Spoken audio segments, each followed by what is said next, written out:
ఇంకేంటమ్మా, ఏంటి చెప్పండి మీ కష్టాలు?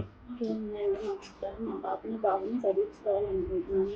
ముఖ్యంగా వాళ్ళ కోసమే నేను ఇంత ప్రయాసపడుతున్నాను. మా బిడ్డల కోసమే ముఖ్యంగా మా బిడ్డలు చదివించుకోవడంలో 5 సంవత్సరాల కాలంలో మా ప్రభుత్వంలో చేర్చినప్పుడు ఇల్లు కట్టించుకున్నాను.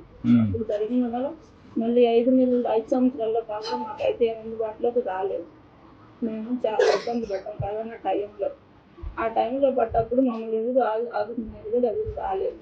5 సంవత్సరాల కాలంలో కూడా అప్పుడు 50,000 కరెంటు బిల్లు కడితేనే మీకు పింఛన్ ఇస్తాము, లేకపోతే మెయ్యం.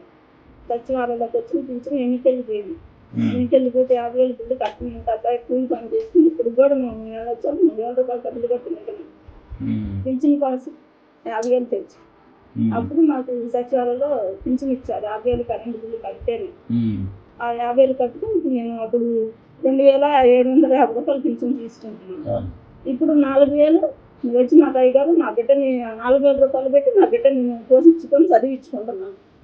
డాక్టర్ అవుతావా? నమ్మకమేనా? ఇప్పుడు ఎక్కడ చదువుకుంటున్నాను? ఈ అమ్మాయిని కోచింగ్ అవన్నీ ఇచ్చి ఏ విధంగా చేయండి, ఈ డబ్బులు ఇచ్చేసి ఇతనికి ఇది చేయండి, లోన్ ఇప్పించండి.